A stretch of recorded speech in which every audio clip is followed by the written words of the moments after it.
about. Here we go. So this is week 3, how the weeks just progress. And what I love to do is pull up the platform, go to week 3. And if you remember, week 1 was preparing, week 2 was implementing. We did that last week, and we talked about the 4 R's of gut health. And week 3 is deepening the detox. So with week 3, like we always do, we have oh, I'm not sharing my screen, am I? I always do that. I'm busily excited to show you the screen. I'm not showing the screen. So here it is, week 3, deepening the detox. So like always, we like you to fill out, and Peggy, this is a good thing to bring up, because a lot of people say, oh, I'm not doing it right, but you might want to fill out this weekly reflections again, and just reflect, compare. Did you do that at the beginning? Fill out this little questionnaire? Yes. Great. Well, see, good for you. You did that. A lot of people don't. So it's really good to have that baseline. And now you're kind of a few weeks in. Why don't you fill that out again, and just don't think too much. Just reflect on where you are now in terms of each of the symptoms, and give each category a score, and then you add up all the individual categories and get a grand total, and just see how the number might be different than it was when you started. And that's why we put this in each week, to just inspire you, motivate you, show you how just showing up to this and making some changes, even though it might not be perfect, is making a difference. Because a lot of times we don't realize some of the subjective changes that are going on. We don't think about because we get busy with our lives. And the 2 quizzes we have this week is, how stressed are you? So sure you'll enjoy filling that out. And how does your sleep add up? So those are the 2 quizzes. And the focus this week is on sleep, stress, and sugar. So even though we don't, we have a whole separate program called the Sugar Busters, but you have to talk about sugar when it comes to gut health. And here's a big reason. These little microbes that live inside our gut, called the gut microbiome, is like a rainforest. We talked about this, I think, in the first week. And in a rainforest, you have lots of diversity of plants, species. Well, that's how the gut microbiome works, this diversity of species of microbes. And we call, just for ease, we call good, there are good ones and bad ones. I mean, there's fancier names, but there's good ones and bad ones. And the good ones love all the healthy food that we're eating, like the fruits and vegetables and the fiber G and all the, in fact, fiber is a fertilizer for the good bacteria. And the bad bugs love refined sugar. So one of the big areas, even in obesity research, is looking at the microbiome and looking at the so-called overabundance of the bad bugs that's actually holding on to weight. People aren't able to release weight because they've got these bad bugs that are in control, that do all kinds of things, shut down metabolism, interfere with leptin and ghrelin, the appetite hormone, the hunger hormone, the satiation hormone. Such an interesting field. And to simplify it, what we always talk about is to remove refined sugars as much as possible. When I say refined sugars, that's all the processed food. Anything comes in a package or a box or a can or a jar, these are refined because they've been processed. And any food that's processed usually has a higher glycemic index, meaning the blood sugar spikes up. So keeping to the fresh fruits and vegetables, the fiber G that you're having as part of the Balance Your Belly pack, this keeps your gut microbiome with this beautiful diversity that keeps your body in balance. So we have to talk about sugar when it comes to gut health.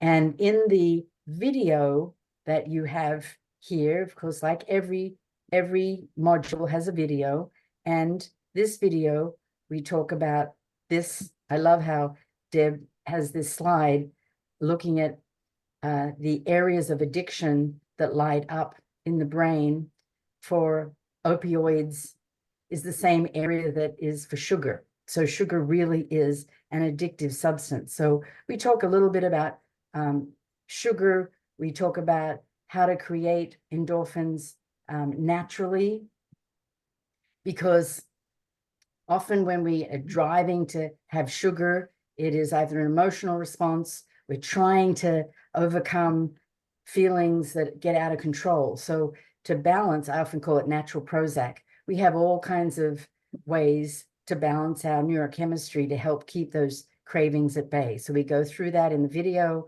We talk about the sugar roller coaster and the role insulin plays, and then the stress hormone cortisol that gives you a raging appetite and how to lower cortisol.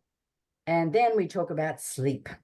So sugar, stress, and sleep. And I remember when I went to medical school, we never even talked about sleep. It was just a non-issue.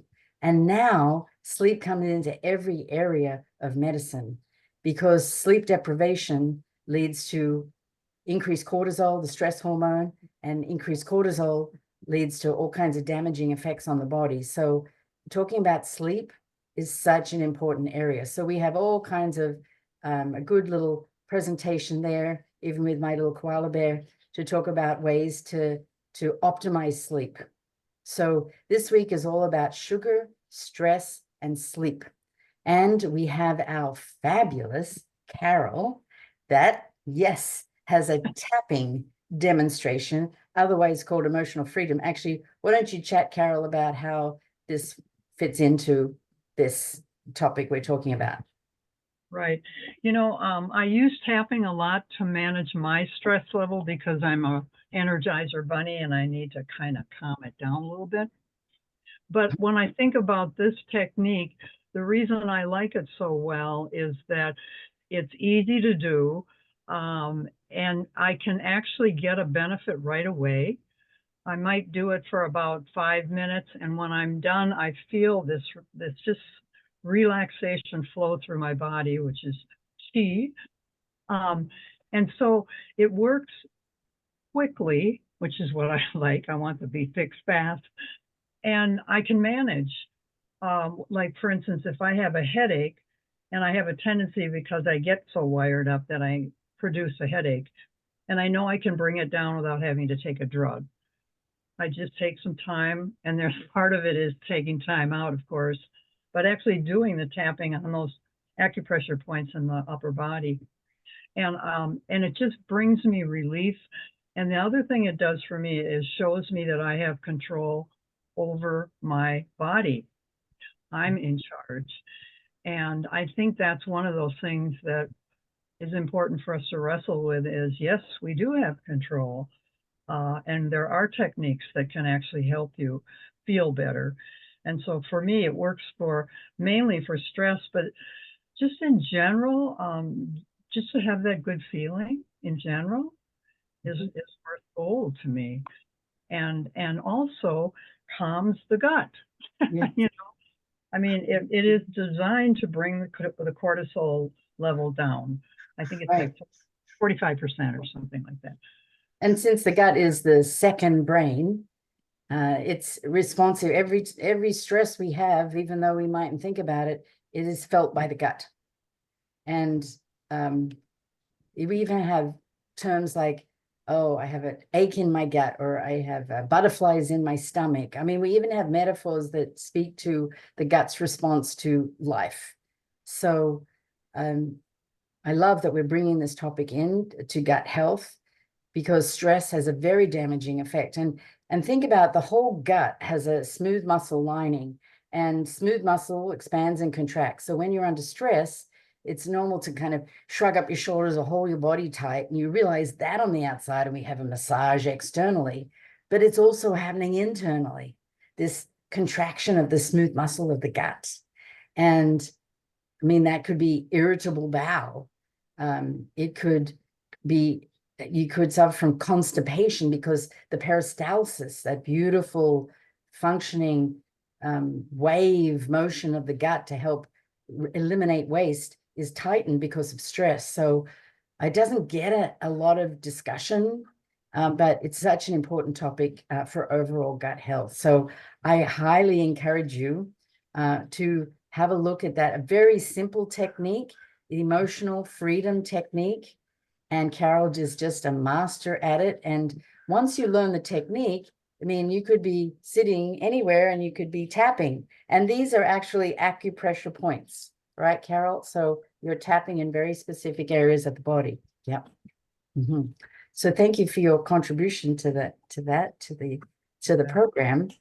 And it's no accident that we put it right in here under the stress area. So the other thing I wanted to mention, on Facebook, I did pull up the Facebook group, I believe. So what I'm doing each week, here's your Facebook group called Revitalize and Renew Gut Health.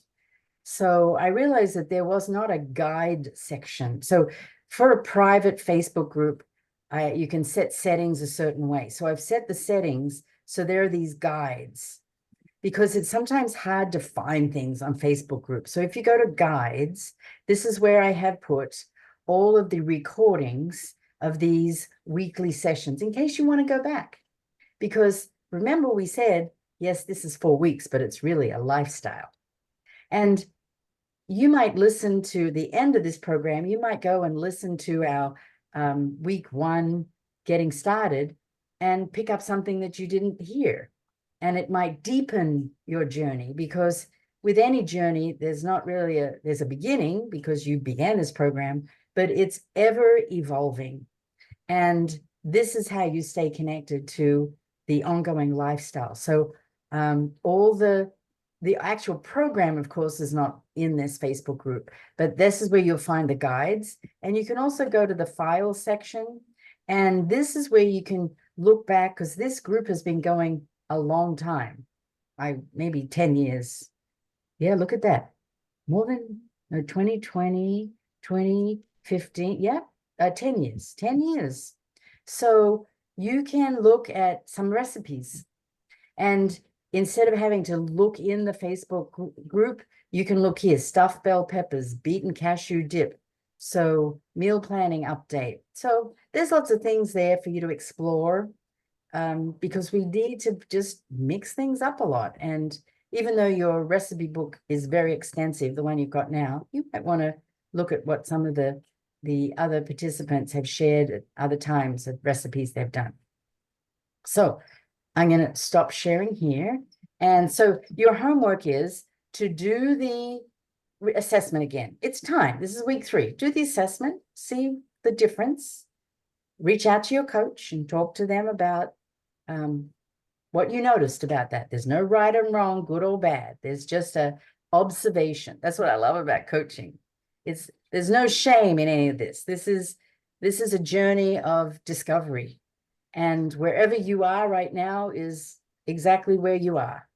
And there's some learning to do with that. So that's also, I think, something we've got to deprogram ourselves from, because especially as health professionals, we're such perfectionists and we like to do things right. And we have this in our head that, well, I must have done something wrong if I'm not further along, when the body sometimes has other plans. I've seen people, even on our Sugar Buster program, they hold on to weight, and then all of a sudden they release it. And there's very different experience to someone else that might just release the weight up front. But that's your body, and that's the way it decides that it's going to release and work. So just honor your process, because we're here to do that too. We're here to support you. So your homework is to do the health assessment, to do the quizzes, the how stressed are you, and the sleep quiz, and to watch the video all about the 3 S's, and to watch Carol's video on tapping. So I know that's a lot. Just take your time, because particularly the tapping one, you don't want to be doing that, watching that while you're doing something else. The tapping one, you really want to be in a space, however you can create that, where you can actually be fully present in the process, whatever it takes to shut off the world to be able to do that. And once you learn the technique, I was shocked, Cara, when I first did it, how simple it is. Like I even know all the tapping points now, and you can apply it. I'm sure you do that, like just spontaneously, if you just want a little stress buster. Yeah. So anything else anyone wants to add? Any of the coaches? Peggy, any questions?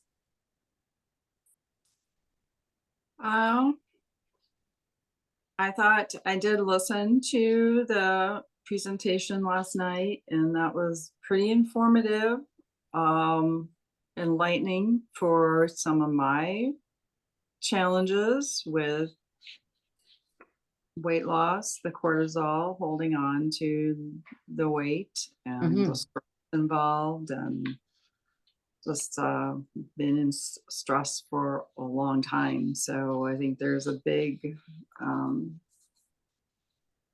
it needs to be a front focus on some of that, maybe even versus some of the rest of it, just to have a different mindset. Yeah, that's a great insight. And also, you don't remove stress in your life overnight. No. So you've got the awareness now, the awareness. So then this is a gift you've got in this kind of concentrated time. You've got Carol that you could maybe verbalize how you might introduce some of the relaxation techniques like tapping, if that's something that you connect with, to start practicing. Okay. And that may not be it for you. It might be self-care. It might be journaling. It might be meditation. It might be committing to walking, something that's self-care for you, that you commit to on a regular basis. All right. Thanks. Yeah, baby steps. But how wonderful that you had the insight, that you watched the video and because that's a huge insight most people have no understanding about. So I'm very proud of you. Thank you. Great. Yeah. All right. So I will upload this into the portal as the week 3 guide. Can't believe we just have one more week. It's crazy. Yeah, we will wrap it all up. Yep. So next week we'll be back the same time, same place, and have a great week. It's great connecting with you all. Bye-bye. Bye. Thank you. Bye-bye.